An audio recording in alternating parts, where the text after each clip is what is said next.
Ebusiafo ye checha obi biara ema ahwefo adofo Ghanafo nyina abrochefo nyina ye mamu nyina la kwa ba ede eba Attention TV eso your most inspirational YouTube channel ahobrase kwanso oba ye channel no so na say you are new to the channel na say onya subscribe ya ahobrase kwanso bo hombode na subscribe ne kama emfa ema share na obi nso enye bi enhwe se ne be ya BBC ewo man Ghana mu anipa nso benye bi ahwe na ebusiafo ewie mi wo exclusive interview bi edema mo enya asem ketwa ye wo highway ye ejuma yenke bi nhyimu ana awarefo mienu bi ebepie mu studio ha o menim sede kama pa enye asem ketwa na in fact me producer ye hwe nkrofo saa ye nkrofo ye ni mu omo dada wo ma ba studio hada na ebuchafo iba ye omudi kind wo mo how ene baaye na enei omenima sede die yenim ne esie na ye twa ye ho sima aba ye ba yebeko studio bi na ye ne omo atwetwe nkomo ne ebisa wo mo omo na se kwanso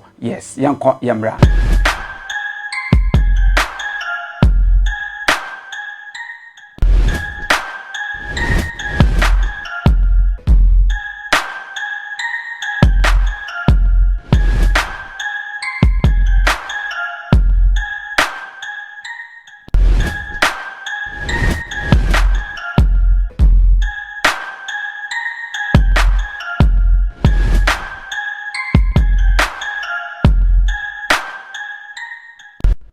Ebusiafo yesanso emamo akwaba ede eba Attention TV meka we say dwumedie the original host anasene e was otenam from mu no de dwumedie ede brew eye miankasa me mame ekuya enchu but unfortunately no ene wentimi amba watia ne nchi kakranta ne me na metina emfremu mu ede ama mame ekuya enchu a eje busiafo ma menko studio B na menko ma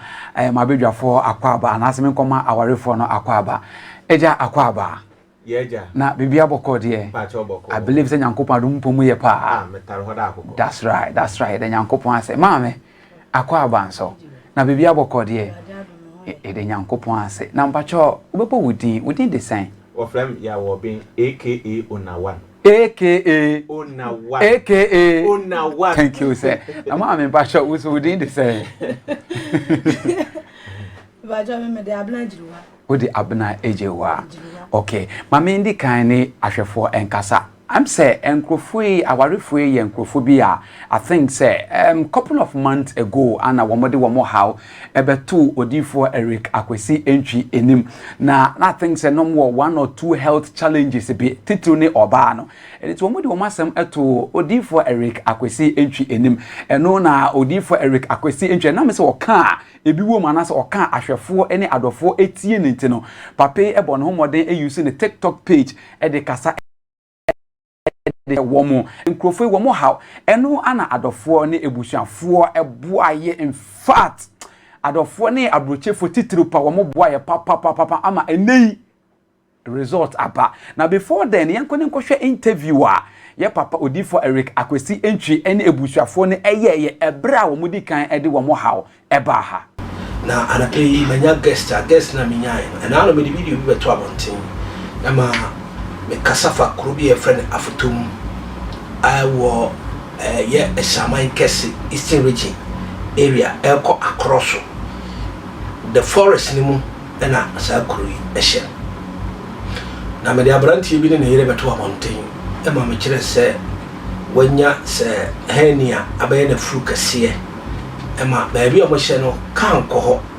trotro kran ko ho oba nyim kran so a eye problem na adofo mo kire o 20 kase e de kire me ema nipa dodo na ne enshaka 4000 plus na yewie won bedun kan anapai na nti se ye pese atiefo a mo boaye mo koso apoa anapai yetu anamo akotema general hospital ya arrange doctors bibia ye ko na ne doctor fo beka ne ebe koso ne ebesi nyina no ye de nyina na no ona Ana akwaba yeja. na o se my mistake ba ko e da me ba me nti me bisa ye didi ma me wudi ne so e de say Jam de mabna. Mabra nko a Me de angasa de Joyce ejiri abra ejiri Abra Joyce ejiri me mama kwaba Eja. I attention TV me sa mama kwaba bi Eja nana. ana pere mo nante se ma be pi attention TV Ma me ensemble. Said ya uhu ya enwa se amanfo mwa obey. Henia ha no. E ka no ho a wontimi. Uhu ya mobo. Wo de akwa abonten. Ya me adom adofo aboa. Nti wo ma kire se yembra na fanyako General Hospital ewo tema. Na wo mo hwe no. Eja no pe ya me adom kakaka na ode abeso ya ye de ahie mu ahe. Nti ya ba ya mwa muguso amobo anti ene ya na. Bedase am say mama mi so ase mi na me call here ho nti wo hwe ho keka University Foundation ne Attention TV akambo mu eso mu abedu sei aye woni ji ana senate eno de kadua mintu menka because me nam kra na misu fi se na minim se metime anyam wasa me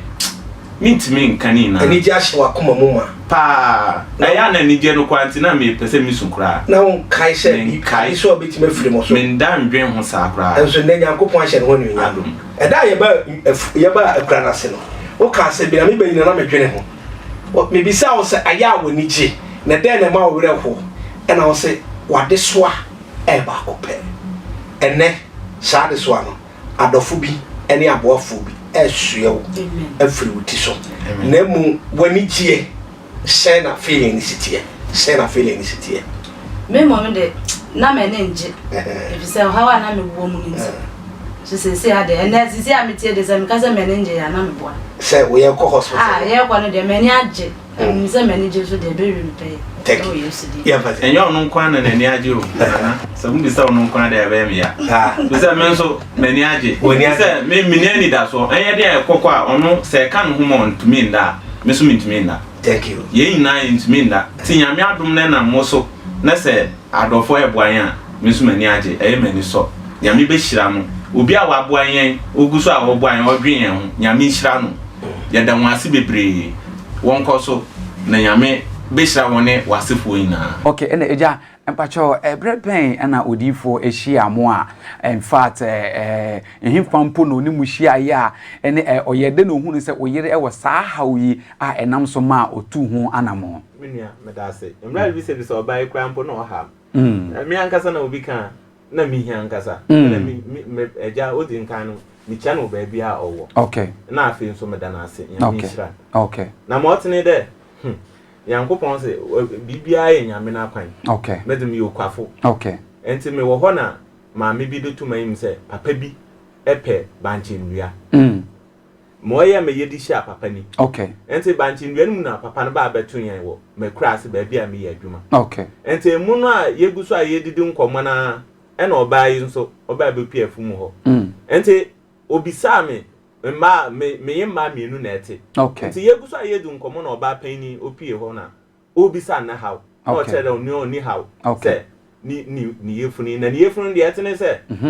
ade no da numfuru machi embra ogudo oli na orokoso na ade no su ni.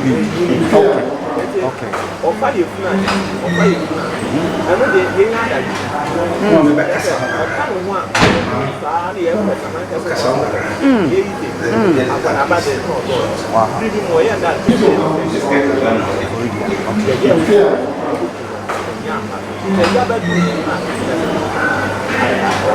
no me back kasa so kodwe mo bacho adefo se mo hwe ye na yefunu na o kan wasem no eno ana producer e dey ato screen e jam bacho to asem ai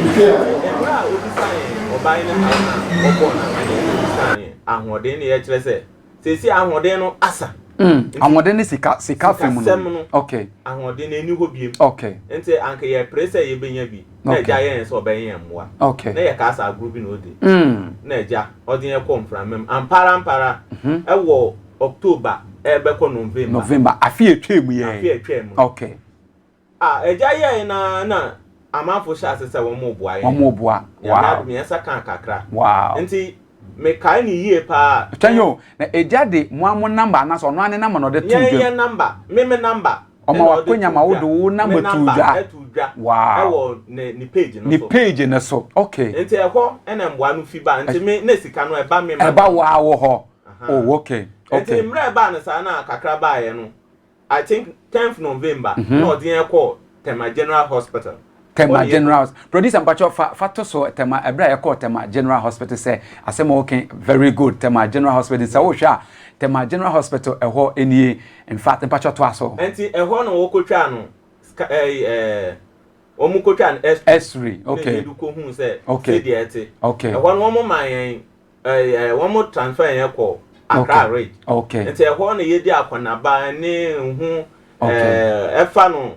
labs ne hu kekan na de eho ye saa kwa kopim. Okay. December. Okay. December. But so podium empacha afia for some sha odifo Eric Akwesi entwi wono ana wogina ho no ogina ne kan no ebra ye de adofo no so ekopiem ye maame ana wadress wa hye na tade kama ogina ho sanso na o doctor ni a ono so in fact ono so gina mu ye maame ekua entwi wono so ana okura x-ray I think say envelope no okura x-ray na emu ne wo ye maame ekua entwi won so ene gina wono odifo Eric Akwesi entwi ono so ne car na ogina ho kama mpacho to aso emai ona once me em say ona once na gina wono una once na oye ko kama eba na sa na ekokoduru ho no ekoya kwa kodu December na doctor funu yes won be friend okay na eja ye do ko woman na eja friend fi se na yen so adofo na ebo ayen no titiru obi o ha no nte wonka no akoye se bia na secretary okay but ni yes so ha yen na so na doctor fo asem okay se woman na wo friend no ye won so friend ni na ye frɛ woman na doctor funu friend yen wo 19th February 19 February aye afia ye rem ye afia mu okay bosumi etwem ye okay na wo say ye ko okay ye ko ya ade chin ya wada no ye koduru anadwo nti ade chin ya wada no no wode ma me ko theater okay nti e ho na afi eja be ye no miensem ho na wo mo ye wie ya oba woda nyame adom wow ankana wo mo se ye mbra review ewo 7th by 7th this month 7th March but now ye holiday holiday mo chen say saturday a be ko na 14th and then that ye dey pm ye call review ye we ya yes ye bada abofo asa ye dey abe wow it's no mo ba ya na che say na mpache wo okoye operation bibia akoboko bibia akwa asumdwie mu o ma ya man bibia ni o sesi a nyame adum no kuro no kura ewu enti obi kan na sekesipa na ye de na ma ye de bepem ha na de ho no ebusiafo in fact the nyankopon enam odifo Eric Akwesi entry the general overseer of God's Revelation Ministry nyankopon enam no so aya ama ebusiafo in fact omuni age ye papa wo hwe ebra wo mudi kan ba hanum se ya in fact na nya krakra ko hwe ye mame ni mana pains ni yawa na wo nemu no na nya asem keto hwe ye mame enim producer for camera the tolos ne hwe mame enim a enim kama enim sedi in fact ye de nyankopon ase papa na asida PAC enko enfama abrochefo Ghanafo adofo wo muyem ehyehye wo mo a wo mutimi ekọ ebushafo emmoa ama eneyi wo ma ye surgery na ama asum in fact enye wo bia na wo kọ surgery na so kọ theater ye de ne kọ a omusan so yeden eba back bi mutena asede di kan no ye de ma twediam ponyankopon ene asede tosumienu ye de ma prophet Eric Akwesi entry wono ana oyusu ne platform ede boy sanso very good wanje kapre no onimumpo oh wow odifo Eric Akwesi entry nyankopon ehia papa mame me ko bi na manke bi ede ene manko krank ye enti no ede na wo so wo ka kire nyankopon wo ka kire odifo ene adofo enyina me mpese ukunu no nko abeje kasa naka enti wo so ka bibi e kire adofo yo de de ka me da nyankopon ase na me da eja na maame nso ase awa no ye kase amaya amano okay to be me da aboafo mo boa me na me do ma ase de ohwere bibi wo me bia me sra nyankopon se onhye na name amen etino ebushafo aha ana yede exclusive interview ni nyina akawasem baako ona se wasem baako kante no moma ona kasa na se kase pa nkoma akra na no ho kafo sofu mame Janet entry mame no wa ya dedodo fi say ono de ejade yan yin hia wa akura ono hu yan okay ba na mame ni no onimmo na da o hia yan se de oye no mame ne je wow akoye se chese minua bi dada said the origin fell so wow omo man ye baby die twan ona so podium ye ma me na wa hye ne white in fact onimu nkrofo na se bra nkrofo be fie otu gina edi ekira mo ne nyina ko in fact hospital kra am se me ko bia na man ko bi me kan ko bi wo in fact wow na mo mean ena wo mo de wo mo ka ena e fa yen ko ena wo mo de e ba e ko e ba yan ko kra no ye ko be mpan be nan num ejaka na do mo ko na wow aside pesi enka no wow amen ya owo no nyame mana embroso amen na enko anim amen ya me wo kan amen okay ede yebeda ahwefo yebeda adofo yebeda aboafo nyina ase se moko ebushafo yi emoa odifo Eric Akwesi Entwe ebushafo yi se wo momfo wase dende omoda wase papa sanso na aseda kesi aseda mu oduro aseda pese enko enfama twedi ampon nyankopon ebushafo aha ana yede dwumedi ni nyina besi nyankopon enhyam papa mesere se onya video yi bia na wa hye se na be ya onipa a wode ne sika boaye no ono so behunu se yedi nokre edi ama wo nyankopon hye da se ne ebesa nso ehia ewo Attention TV aseda kese pa enkoma Prophet Eric Akwesi Entwe the General Overseer of God's Revelation Ministry womo amusani sika God bless you producer womo amusani sika producer se misansi sudua na menkanche mo se nyankopon ehia mo papa ne mu bebe mu yisika ne free bia nyankopon entum na onye mo kese nyankopon hye mu nyina da se ne yebesa nso ehia ewo Attention TV makramo bye bye.